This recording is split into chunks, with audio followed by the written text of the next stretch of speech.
We are back with more of My Southern Home, and I'm here with Marcia Leach with Marcia Leach Designs and Andrew Thompson with Andrew Thompson Construction. And thanks for joining us, guys. Thank you. Glad to be here.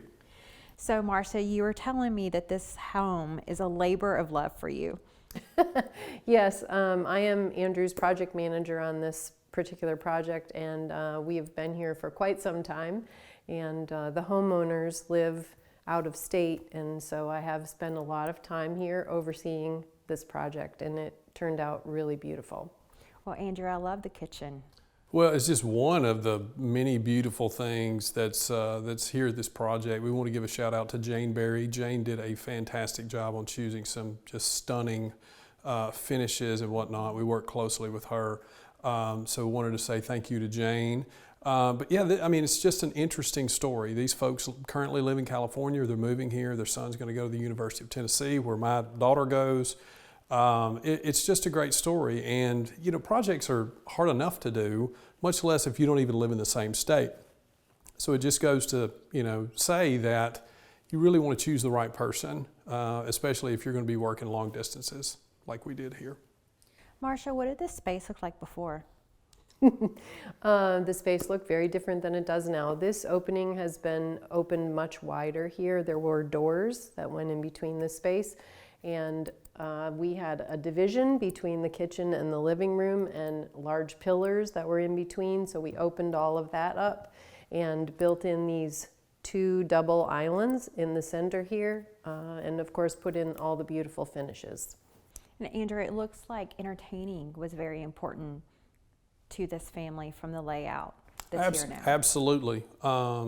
They can't wait to move here, and it's going to happen soon. Matter of fact, I believe some other members of the immediate family are also going to move to Tennessee, so this may be the hub for all the entertainment. But, you know, they have other projects that they want to do here. We didn't redo the entire house, and, you know, sometimes it's okay to phase things out. This was a big project. They added to the project after we got started. And they're so glad they did. And Marcia, you guys have some beautiful bathrooms on the upper level that you helped them on. Yes, there is a powder bath on this first floor, and then the two bathrooms upstairs, we changed the whole configuration. We took out walls and moved doorways so that they would be more user-friendly for their family, so that they could have two entrances from the one upstairs, and then two entrances also from the secondary guest bedroom. And Andrew, you mentioned that the homeowners are from California. How does that process work when they live so far away? Well, you know, all of our business is really referral business. And so we were contacted by Jane, who has been with them from day one. And so it was just a good conglomeration of putting the right team together. Jane had gotten my name. It was the first project we've worked with her from another designer that we work with. So it just worked out. You know, she understood our process. She enjoyed our process. It worked. You know, we're here in the Laurelbrook subdivision. This is probably the 5th or 6th house we've done in here. It's one of the nicest subdivisions, probably in Middle Tennessee. And people just, when a house comes up on the market in here, they can't wait to get into it. And then they want to make it their own. That's where we come in. Well, Marcia, you know, we say on the show all the time who you use is important, and especially in a project like this, having someone that really can see the homeowner's vision is so important.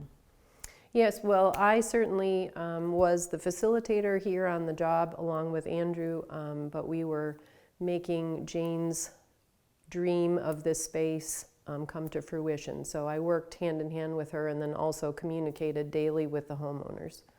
So is there a lot of FaceTime interaction and a lot of emails in a project like this? Some FaceTime, yes, some literal FaceTime, yes. And then whenever they would come into town, we would have meetings with them as well. But yes, a lot of communicating via text or phone or FaceTime. Sometimes we had to make decisions literally on FaceTime.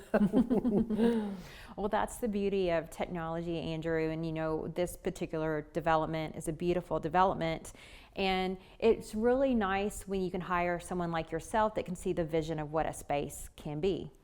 Absolutely. It all just starts with our process. It's worked for a whole bunch of people that we've worked for almost 20 years now. You know, I want to step back to the communication piece that you mentioned before. One of the most comforting things that they had being in California is they would get weekly budget updates, budget versus actual reports. And sometimes they're 60 or 70 line items long, and they're watching each transaction, they're seeing where their money's going, things of that nature. So it really, you just have to figure out what your client needs, and you mold your process and the way you communicate into what those needs are. And Marcia, what is the process that you guys go through with your clients?